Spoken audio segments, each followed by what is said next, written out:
there's two Gemaras that are the source for these halachot of Harif with knives. And I think actually that this is one of the most useful halachot to know, because you're not going to have pork in your kitchen too much, but you might use, and you're probably not going to put milk in the wrong pot too often, but you might cut an onion with the wrong knife. So the first Gemara is in Hullin. I think it's Kuf Yud Bet or Yud Aleph. Let's see. We're at this Gemara, the very last line of Kuf Yud Aleph. So that's Samuel. Welcome. Okay. Sinod shechasacho b'sakim shechasach b'basar asar lo chol. So translate that. Okay, sure. So a radish that you cut with a knife, presumably again, a meat knife. Not presumably. Sorry, it says shechasach b'basar. Yeah, that with a knife with which you cut meat, it is forbidden to eat it with this yogurt stuff. Right. And then, but then there's an objection. Okay, but no, this is just referring to a radish. To agap churfe vala. This is not really an objection. This is like a limitation. We're limiting it.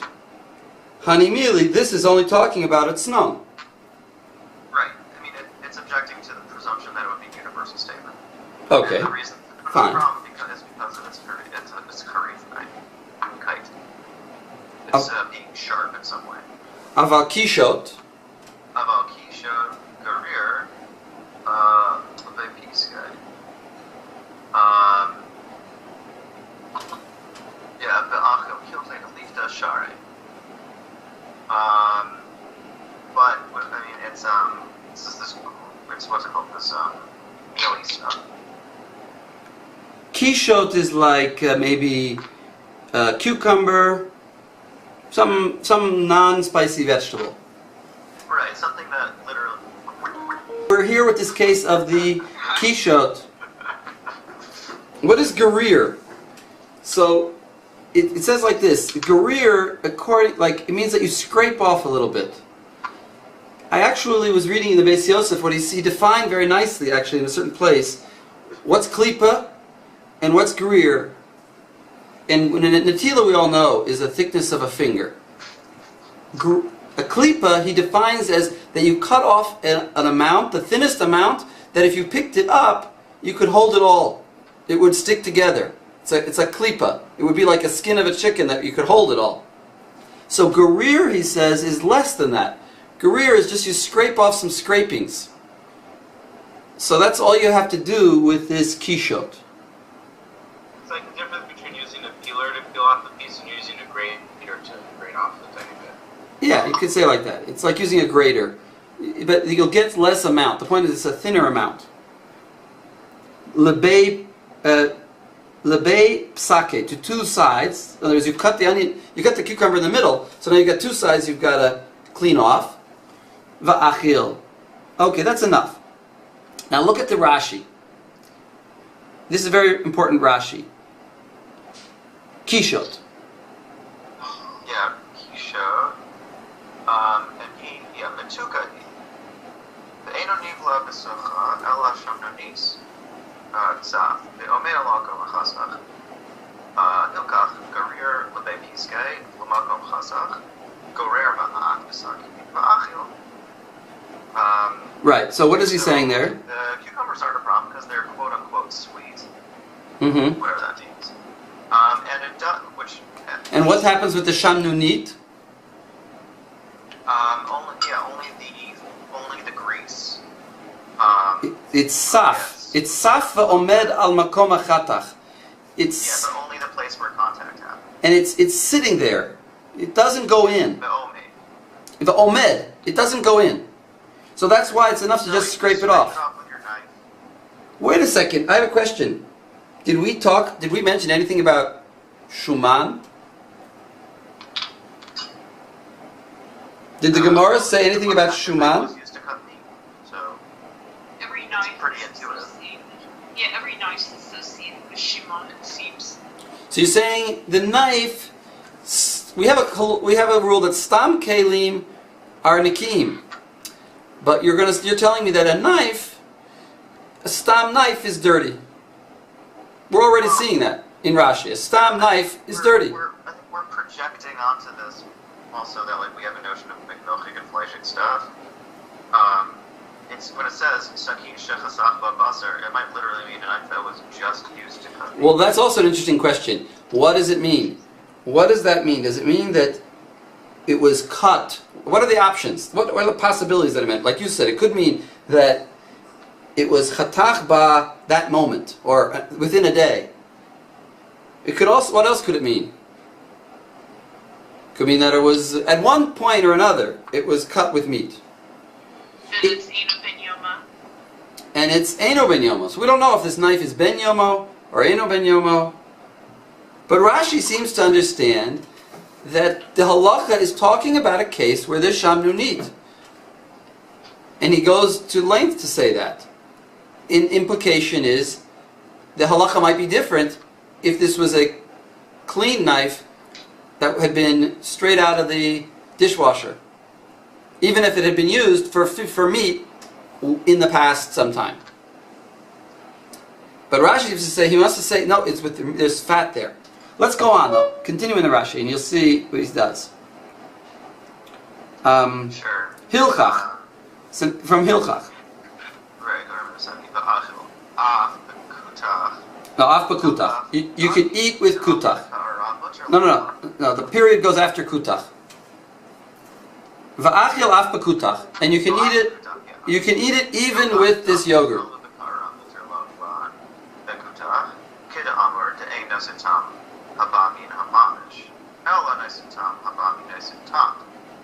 Right, this isn't a problem with the fish being served in a plate like I talked about last week, because it's not a case in which something substantial is communicating flavor. Rather, it's not barnat. Right. And why isn't this not barnat? It's also not barnat. It's also not barnat. This knife. Wait just a second. This is also not barnat. It's a knife that went into meat, and now it's going into something else. So the flavor went into the knife, then it came out of the knife. He's contrasting with not barnat. Of course, what's the big contrast? That it's not barnat because there's mamashut here. There's actual shuman on the knife. Okay. And he says, Taima distam kara mikanchim ota. A normal plate is cleaned mishuman hakarush aleha, from the fat that may be stuck on it. Why? Mishum mius, because it's disgusting. Nobody would want to eat off a dirty plate. A dirty knife, however, aval sakin pamim she'asham nunit karush alav ve'eno nikar, and you don't notice it, and you keep using the knife. So you may have fat on your knife. So he's making this distinction that knives, we assume, have some kind of fat on them. Do you know if in the 11th or 12th century they had the kinds of sponges and cleaning liquids like we have? Well, I think your question invites the answer that we obviously they didn't have Brillo. They obviously didn't have Brillo pads, electric washing machines, and lots of other things. But the point is not that. Yeah. The point is. They used lye. I think my knives are clean. Yeah, but one of our question is going to be what is the din of clean knives? Rashi seems to be so far, that is our question. So far Rashi is saying that if it's a dirty knife we have a problem. And we can say, okay Rashi, fine, but is that the only time that's a problem? That would be really great. If the only time it's a problem is if it's a dirty knife, then we could say, well, our knives are clean, or if I know my knife is clean, then this doesn't apply. So far Rashi is talking about dirty knives, but let's continue.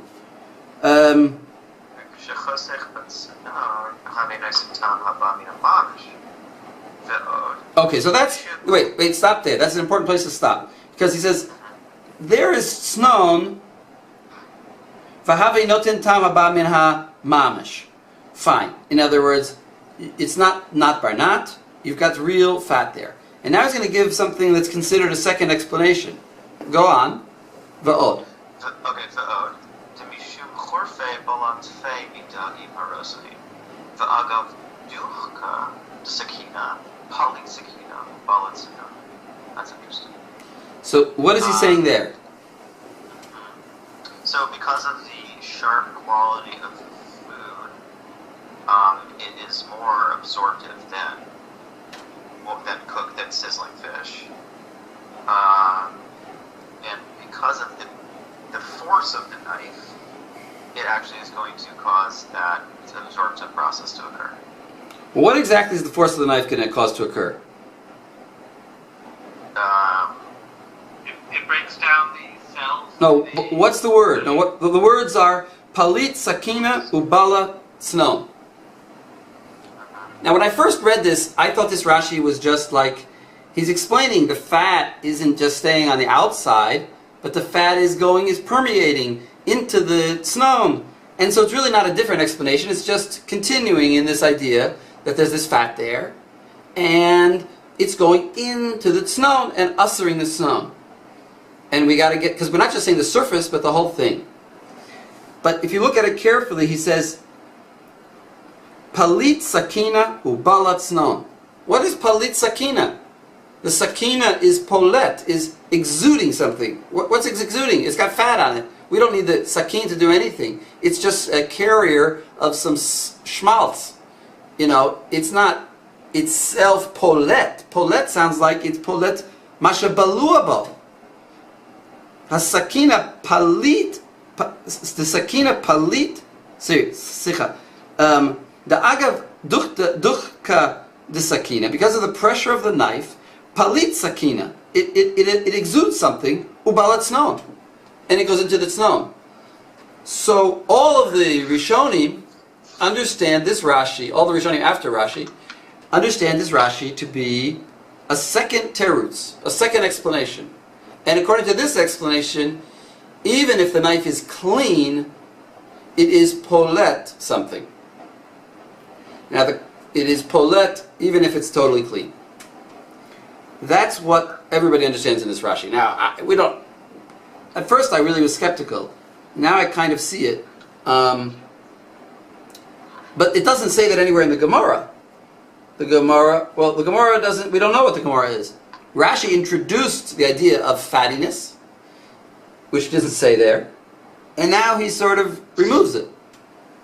But he's got to distinguish between the case of the fish, which is not barnat, and why is this not barnat? And not barnat is mutter to eat with kutach. This is not mutter, even though it's also not barnat if it's clean. So maybe it's the duchta de sakina combined with the harifut. Those two together cause this miracle to happen, which is that the absorbed flavor in the blade of the knife, even in a clean knife, will cause an isser to come out. And that is going to be the I don't know what we call the bane in our side, the thorn in our side. This concept is what causes the halachic problems in Rashi. Is that clear? Can I ask a question? Yeah. I don't understand. If it's the whole thing about Harif is if he doesn't need the fat, he doesn't need to the sakina. That he has a Harif. Well, where are you getting that from, Atar? You're getting that from this Rashi? Well, don't talk to me about Seifim. We're in the Gemara now. You're right. That is a tfisa in halacha. I'm trying to show you the source of that tfisa. But he knows that tfisa. So why is he introducing the fat and the sakina? Because he wants to distinguish it from the case of the fish. Well, that's the thing. It sounds like Rashi is contradicting himself. Because the second reason is totally different. The second reason says, even if there wouldn't be any fat there, and even if, it has nothing to do with fat, it has to do with dukta de sakina. So he's giving two explanations. And, there's a rule, I think I heard this from Nechama Leibovich, whenever there are two explanations for a problem, that means both of them are no good. Because if you had a good explanation, that would be the explanation. Why is Rashi giving two explanations? That's why I wanted to understand it as a combo, as a combination. He's explaining two aspects of the problem. But it seems like not like that. But this is the source. This Rashi is the source for the idea that Harif can create, well, this is one source, we'll see the second one, but that Harif can create turn balua, even in perhaps an old... Also, that's another question. Is it balua? Does Rashi distinguish between if it's an old knife or a fresh balua? It just says palit sakina. Is it palit things? We didn't yet see that if it's tam lifgam, that if it's 24 hours old, it will become good. We didn't see that at all. It could be that it's only a problem if the knife has balua in it that's fresh within a day. Rashi didn't say it's even if it's old. We'll see a Gemara in Avoda Zara that will get to that. Let's look at this. Can I just ask whether it's because it's kishut and there's no harif in kishut that there's got to be an explanation for it? Well, So is he not extrapolating from the vagueness of what kishut might mean and the fact that there's no harif? well, even though the diver hamatchil is kishot, he's not only talking about kishot. He's contrasting kishot with harif things.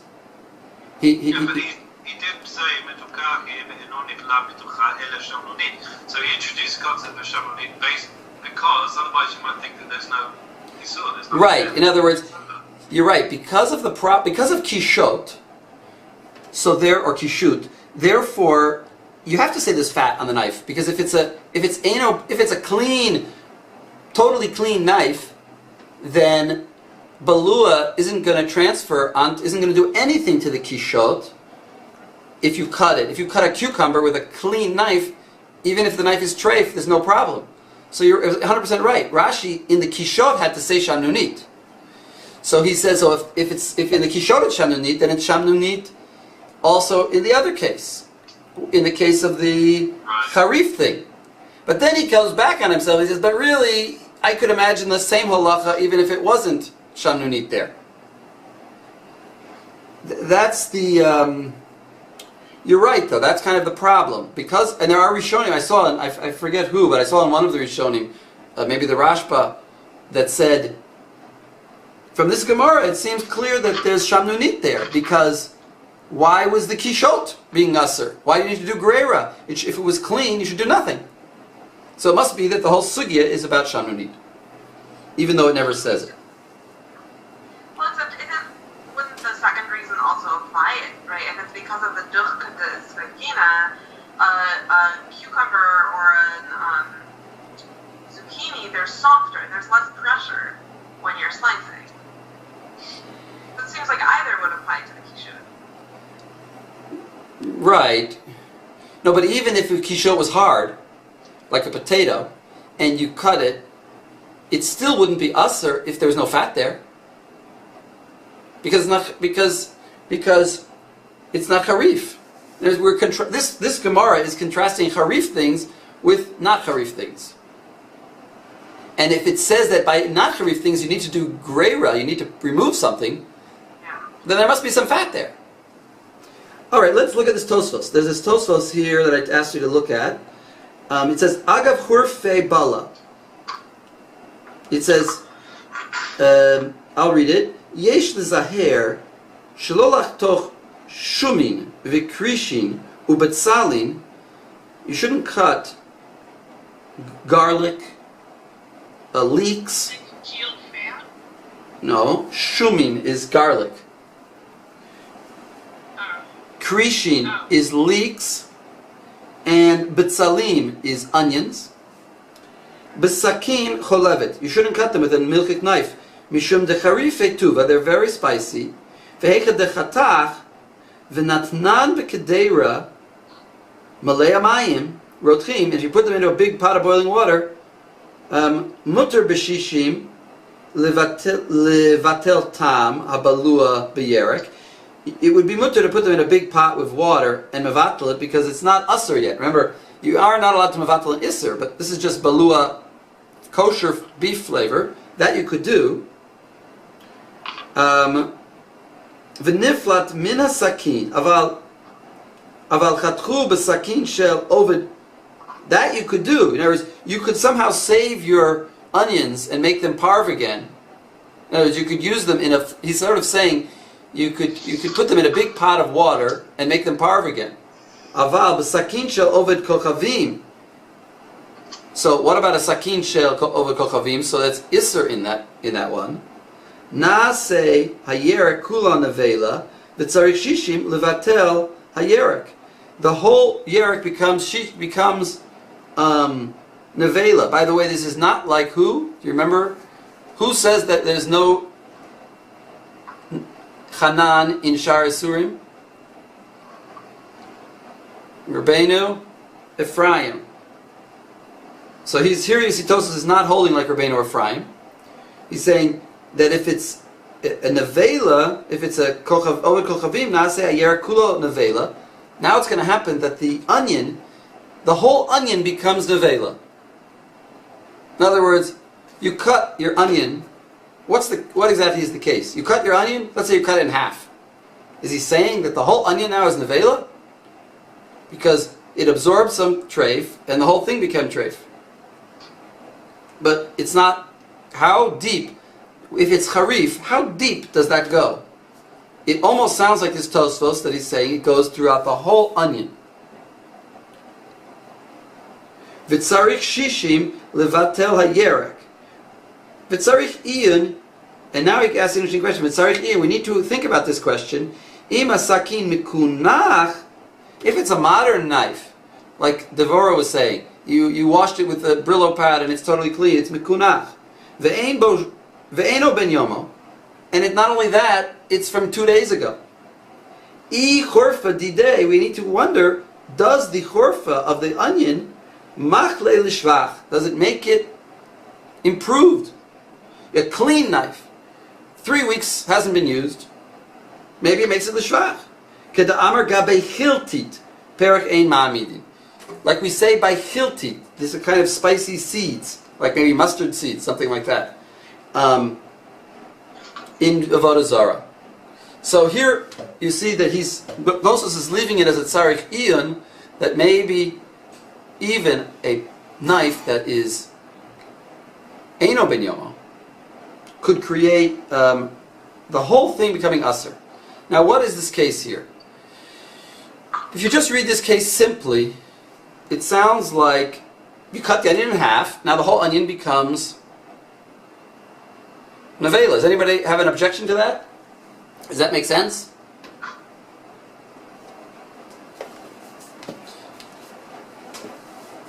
Well, only if you hold that Hanan b'Shar. Yeah, let's say we hold Hanan b'Shar Yisuri, but still, you didn't cook the onion, did you? You just cut it. So let's say, what happens when the flavor went through the whole onion because it's harif? Okay, we could say that. A lot of the Achronim, if you saw in the Shulchan Aruch, they said, no. He's talking about a case, Tosfos is talking about a case where you chop the onions very small. Dak. Because if Tosfos were talking about a case where you took an onion and cut it in half, so then only the klipa, only a kedei netila would be aser. You'd only have to mevatel a limited amount, not the whole onion. Because the harifut is no worse than heat. And if you cut with a hot knife, it's not going to go in more than a certain amount. Not going to usher the whole onion, even if you hold Hanan.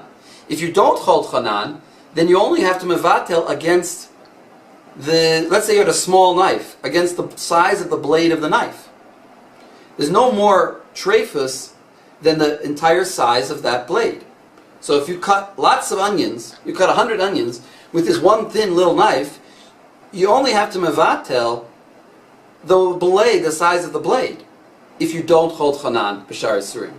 But if you hold Hanan b'Shar Yisurim, then each time you cut a little piece of onion, it absorbed a tiny amount of treif, and then the whole piece, and then kedei netila became aser.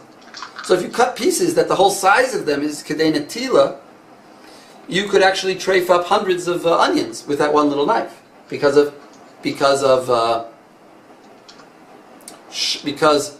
Hanan b'Shar Yisurim.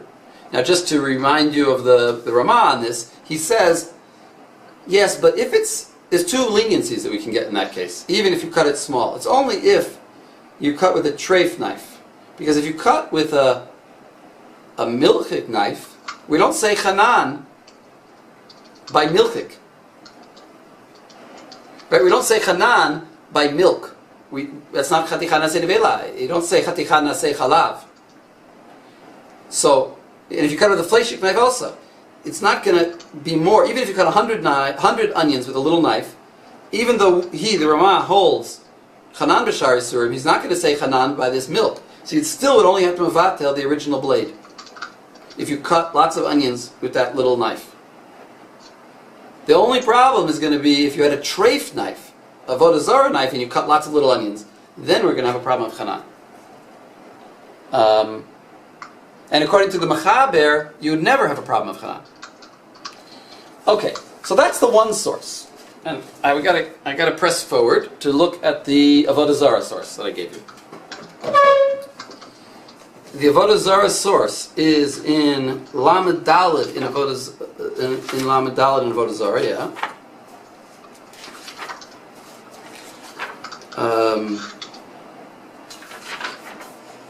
Oh, by the way, Derech Agav, I noticed something when I was learning this Avoda Zara. I was learning also Lamed Daled. I was just sort of looking through it, and I saw an interesting thing there. I don't know if you ever heard this idea that dishes, if you wait a year, if they're porcelain dishes, then they become parv, and you can use them, even though you can't normally kosher porcelain. But 12 months matters it. Anyone ever hear this idea? Yes, I've heard that. So, what do you guys think of this idea? Well, I'm glad that the previous tenant didn't use the dishwasher for the last year before I moved in. Exactly, so then you could use this rule. So I always thought this rule was like, the rabbis just sort of were trying to come up with a teirut. So they said, well, after a year, it's been a long time. But in the Gemara in Avoda Zara Lamed Daled, it talks about kankanim shel ovdei kochavim, which means wine barrels, let's say clay ones. La'achar yud beis chodesh mutarin. After 12 months, you can use them. So it's actually, there is a source for it in the Gemara. I just thought that's not our topic, but it is very nogea l'maisa. A lot of times people have these, their grandmother's dishes and you want to matter them.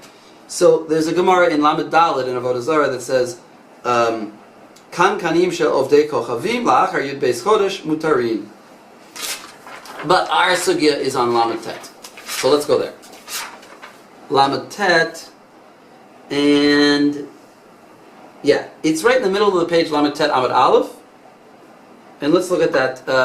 Isaac, you want to read for us? Where are we in Avoda Zara? Lamed Tet.